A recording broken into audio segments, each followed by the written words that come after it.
Hey everybody, welcome to the Legacy Podcast. My name's Bill Dupenthaler. And I'm Mike Conan, and this is a podcast for disciples who want to make disciples. Hey everybody, welcome to the Legacy Podcast. I am Mike Conan. I'm with my friend and colleague, Bill Dupenthaler. Both of us are on staff at Our True Legacy, and you can check out more at ourtruelegacy.com. That's right. You know, Bill, we're all about being disciples who make disciples and training disciples to make disciples. That's right. And we're looking at these passages in the book of Hebrews last week. Do you want to give a quick thought on last week? What did we do? Can you remember that far long ago? Well, I do remember, but that's only because we talked about it 5 minutes ago when we were preparing for this podcast. But no, we talked about this whole idea of how do you get close to Jesus? How do you draw near to God? And we talked about this idea of it, that to draw near to God, you actually have to intentionally make an effort to draw near to God. You can't just go through your day and basically ignoring God and expect to just magically draw close to him. Yeah. And we're shifting gears a little bit today as we're continuing this discussion in these lettuce passages. And Let us, not lettuce passages. no, I like saying it lettuce because then it sounds Yeah. like I'm ordering, lunch, BLT, hold the lettuce, yeah. or extra lettuce, as the case may be. But this one in particular, I think, is the heartbeat of this whole passage in Hebrews 11. I mean, in Hebrews 10 and moving into Hebrews 11, in the sense that this whole passage is in the context of challenge. The whole passage is in the context of suffering, and the writer of Hebrews is giving them these proclamations, and it made me think about our mission, being disciples who make disciples, because we're entering into, a world filled with, challenge, suffering, and often we're entering into discipling relationships. That's what we're entering into. And it made me think about that First Peter verse, that be prepared to give a defense for the hope that is within you. And that's kind of what we are trying to train people to do, is to live in such a way that people look at you and say, what is this hope that you have? Yeah. And so I think that's going to be the centerpiece of our discussion today is what is this hope that we have? Right. And how do we live in that, and what impact can it have? And do you want me to read the passage today, or you want to read it for us? Well, you read last week, so I'll go ahead and... Yeah, it sounds good. You got your glasses today. I got my glasses Okay, ready to good. go here. Good. Do you need to hold it up close to your face too? No, actually, I these glasses work great. For those of you that are just listening, I've got the paper. I can hold it way out here. I can bring it in here. My glasses work really well. So I'm going to just start on verse 22. It says, "Let us draw near to God with a sincere heart and with full assurance that faith brings, having our hearts sprinkled to cleanse us from a guilty conscience, and having our bodies washed with pure water." And here's the verses that we're going to focus on today. Verse 23 of Hebrews 10. "Let us hold unswervingly to the hope we profess, for he who promised is faithful." And the rest of the passage, "And let us consider how we may spur one another on toward love and good deeds, not giving up meeting together as some are in the habit of doing, but encouraging one another, and all the more as you see the day approaching." So let us hold unswervingly to the hope we profess, for he who promised is faithful. Yeah. And I love that in the context of, if we think of it as in the context of First Peter 2, that this hope should be such a radical difference between us and everybody else that people look at us and say, dude, what is your deal? How do you live like that? And, that's the part that I think can be transformational as far as we think about us making an impact in disciples who make disciples is if we can live in this hope, man, we will look different than everybody else who we interact with. I mean, I can't tell you how many, and you've had equal number, I'm sure, conversations I've had with people, and we're talking about the challenges that they're facing, or we're talking about, all the stuff that's going on in the world these last couple of years, and we're not like in the middle of COVID anymore, but we're still surely feeling the effects of it and all that kind of stuff, and people's mentalities, and I've had so many conversations where we've had this statement. I don't know what people do that don't have the hope that we have Right. in Christ. I don't know what they do. I don't know how people face it. So part of hope, if we were to try and dig into what hope is exactly what you're saying in a couple of ways, right? I mean, we think of it in terms of part of hope is whatever we're facing right now isn't it. It isn't the whole story, and it's certainly not the end of the story. Yeah. It's a chapter, and it might even be just a small part of a chapter, but it is a chapter in history.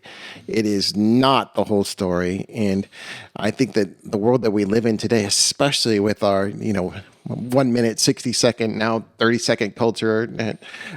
Joe was just telling us that a lot of videos are 20 seconds or less because that's what people will pay attention to nowadays.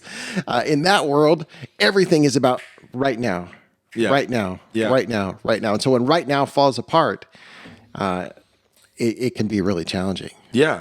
And so living with hope is living in the bigger perspective. Right. It's living in eternal perspective, actually. Right. What do you mean by that eternal perspective? Well, so I guess the question, well, what is hope? What is Christian hope?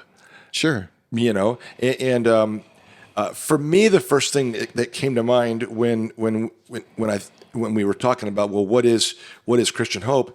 For me, that was the hope of eternity with Jesus. Yes. The hope of eternal salvation, the hope of spending eternity with the Lord in heaven and with all the people that I love, and the hope of no more pain and suffering and uncertainty and all those kinds of things, that we have an eternal future that when I think about that, I can get through anything.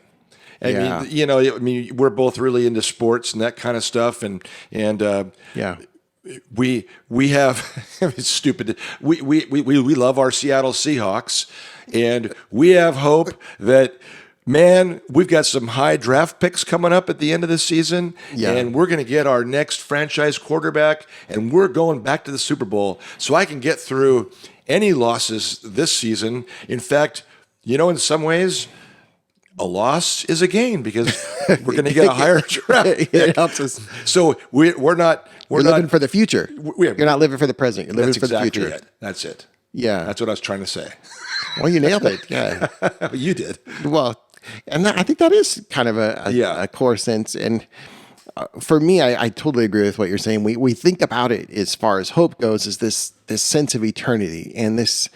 With it comes a sense of deliverance and this sense of inauguration, in the sense of something new and exciting is happening. And with that, of course, it all begins with that cataclysmic event of the return of Christ. And we're not going to do a whole 4-hour lecture on how will Jesus return? Will there be, a rapture? Will there be a millennial? We're not really, neither of us really want to get into that stuff. But we all believe Jesus is going to come back. Right. Everybody believes he's going to come back. And when he comes back, everybody believes that, all Christians anyway, believe that there's going to be some form of judgment for demons, for the devil, victory over those things. And we already have victory, but it's going to be finalized. There's also going to be some sort of judgment for humanity. And ultimately, though, like you said, there's going to be ushering in eventually, and it depends on how you view it and all that stuff. But when Christ comes back and he's reigning, all the suffering will be gone. Yeah. All of the stuff in our relationship, which we talked about last week, is so hard, will be gone. Yeah. And all of the relational challenges that we have in this world will be gone. And I think that's the eschatological hope is what they call it. Eschatology means the end times, And so when Paul's writing about hope, he is writing in terms of, man, this thing is all going to end, guys. Yeah. It's all going to end. In fact, the last part of it really gives a glimpse here. The end of Hebrews, he says this, you need to persevere so that when you have done the will of God, you will receive what he has promised. And then he says this, for in a little while, he who is coming will come and will not delay. This is Hebrews 11, 36, 39, just a few verses later. And then he says, but my righteous one will live by faith, and I take no pleasure in the one who shrinks back.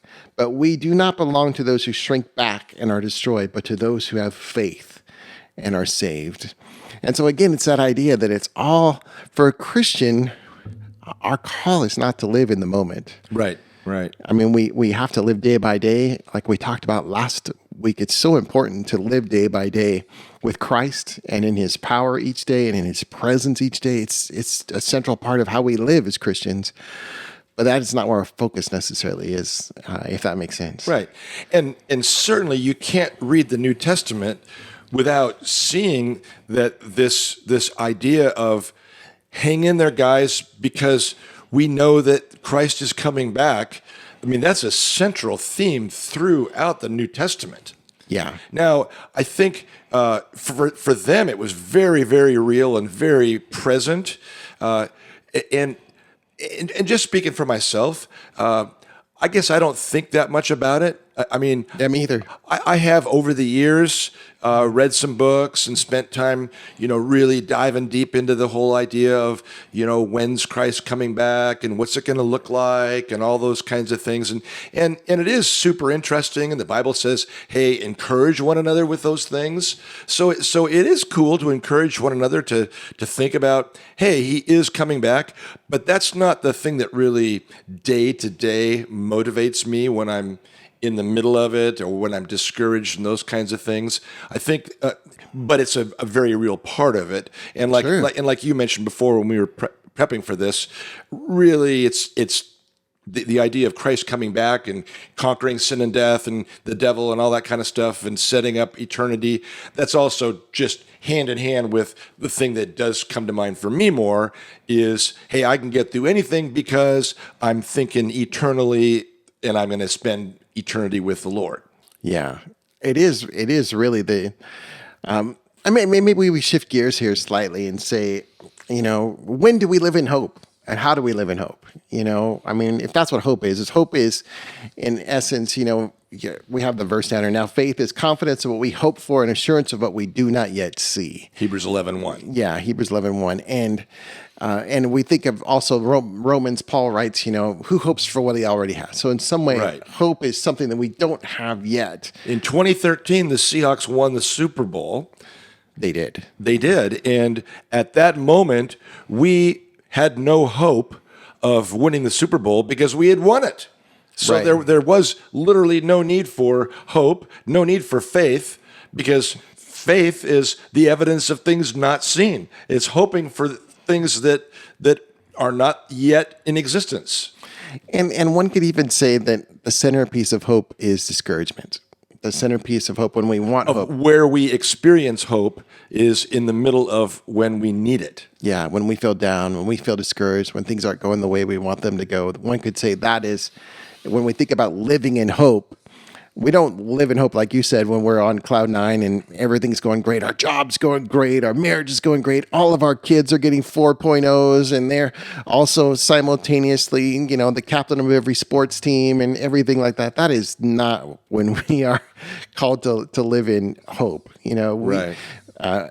Hopefully we live in hope all the time, but it's not when we're drawn to live in hope. Right. So the writer of Hebrews, he says, let us hold unswervingly to the hope that we profess. Yeah. So how the heck do you, as a follower of Jesus, as a disciple who makes disciples, in the middle of all this stuff going on in our society, in the middle of challenges and discouragement and all that stuff, how do we hold unswervingly to that hope? That's a great question, right? I mean, Yeah. And the bottom line as we think about it is that coming back to that Peter thought of, because if we do, we're going to stand out in the world because nobody else has got a hope. Their hope is in this world. Their hope is in, I can hold on for the Seahawks because tomorrow's coming and the next season's going to be better. And, that's just, kind of and I can hold on in my career because I'm going to get a better job next time, or it's going to go better next time. I can hold on my marriage because this is just a patch. We'll get through it. But Christians maybe have a different kind of hope in some ways. They have that faith that God's goodness is going to work in those circumstances, and faith and hope are so intertwined, and maybe that's worth a discovery. But there's a sense where hope is beyond the moment. Hope is, and the moment being our lifetime. Right. Right. Do you know what I mean? Hope is beyond our lifetime in the sense that we can dip into eternity and find a sense of, you know what? I love that image. And Randy Alcorn has this image in his book, The Treasure Principle. And he has this little dot that he draws. And then he has an arrow that goes the rest of the page out, all the way out with on the end, the arrow sign. And he talks about this life being the tiny, tiny little dot and the arrow being all of eternity. And it strikes me that when I get so focused in on the tiny little dot of my life, everything feels overwhelming. Everything feels like it's never going to get better. Everything feels like it has to get better. I have to fix this. I'm full of anxiety. I'm full of worry. I'm full of all these different things. But when my focus is on eternity, as you described it, I'm a different person. Yeah. Because those things, it's just a blip, man. This life that you and I lead, this hopefully 80 plus years that we live on this earth is, it's just a tiny, tiny blip compared to eternity. And that perspective helps a lot when you're facing challenges. Yeah. And maybe the best example I could give is with my own kids. They tend to get overwhelmed by whatever they're facing, and it might be a breakup of somebody who they liked, doesn't like them anymore, like somebody else. And all of a sudden they're spiraling for months. I mean, months at a time. And as somebody who's lived through that before, you're like, oh man, it's so much better. Don't worry about it. It's just a tiny blip. That's just a tiny blip in your, oh man, I didn't make the team. Oh my gosh, I'm so sad, depressed, but it's a tiny blip, son. Right. And I think God looks at us and says the same thing with all the things that we face. That's a tiny blip. Eternity is forever with me. Focus on that. But a lot of times people are going through big blips. Yeah. And it's even though, I agree with everything you just said. Yeah. But I think the times when we really need to hold unswervingly to the hope we profess are when we're going through some deep waters. Sure. And I'll just give one example just from my own life, and Jody wouldn't mind me sharing this because we've shared this many times. But in our early years of being married, we struggled to get pregnant. And we had a lot of people praying for us, and I can't remember now how many years it took, but maybe 4 or 5 years. We finally got pregnant, and we had all kinds of baby showers and all that kind of stuff, and people calling and congratulating us, and running into people at the grocery stores. Oh, I heard you're having a baby! Yay! And thank you, Lord. And one night, I woke up. And Jody was in the bathroom crying, and I went in and said, honey, what's wrong? And she'd lost the baby. And I used to always think that a miscarriage was, I literally just thought, you'd find out, oh, I guess we're not pregnant anymore, and you kind of go, okay, well, we'll move on and we'll try again. But no, she actually, not to get too graphic, but had delivered a very small, baby, and we had to, put it in a little baggie, still attached to her, and go to the hospital, and we spent the next weeks crying and asking God, how could this happen? Why did this happen? Don't you think we'll make good parents? Why'd you let this happen to us? And all that kind of stuff.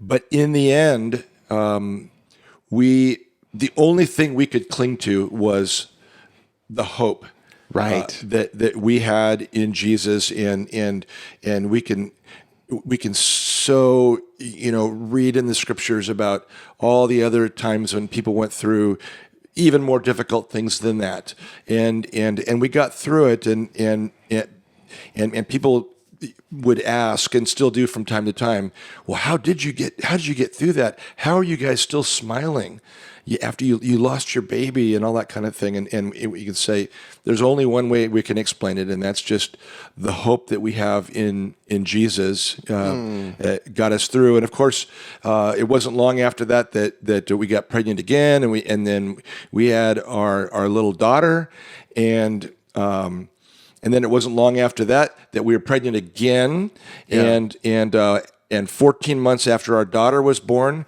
our twin boys were born. And so we had 3 babies under 14 months. And so we told everybody, please stop praying for us to have kids now. That's enough. God's answered our prayers.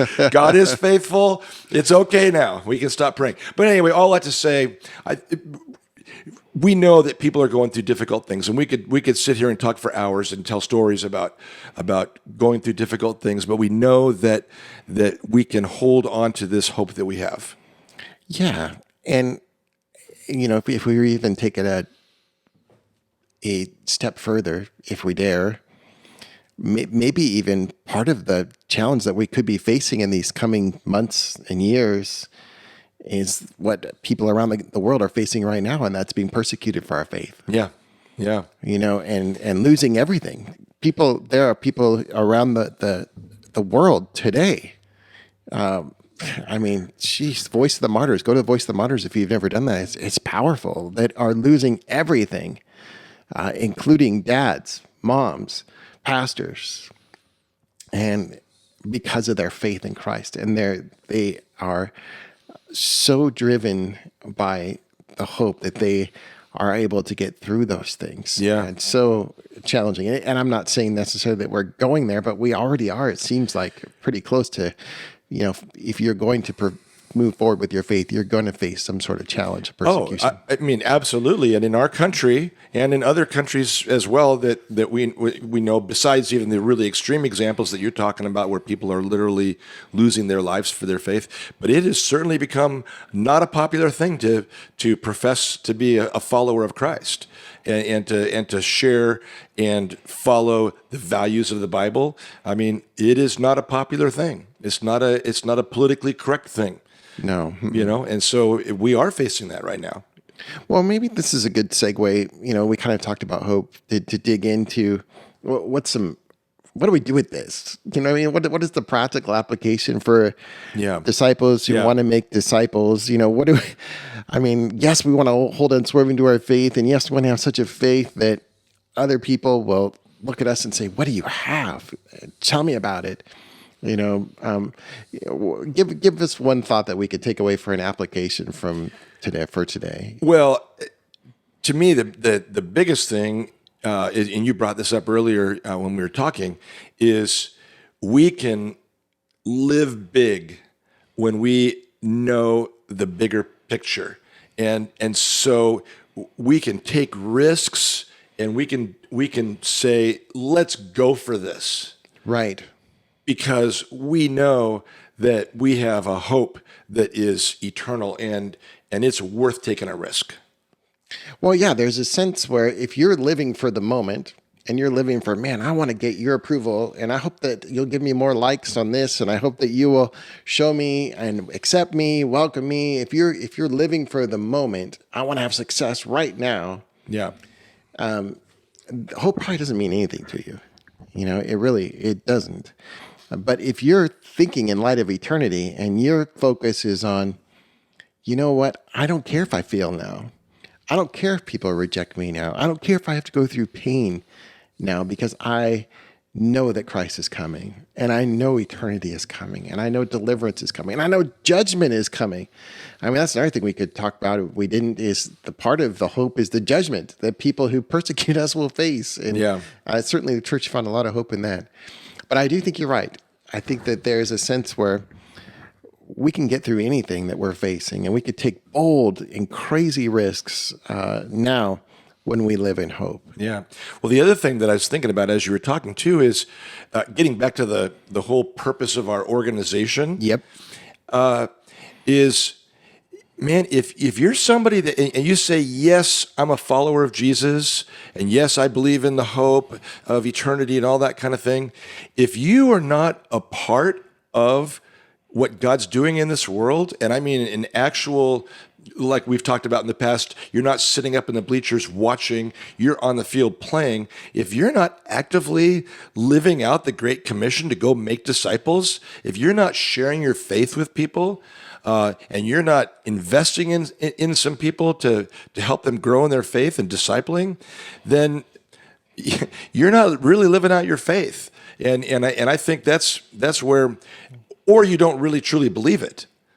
You know, Right. if you truly believed that every single person it has an eternity and they're going to spend eternity in one place or the other, you would have a different perspective than just, well, is it convenient for me today, or is it popular today, or might I get persecuted for saying that today?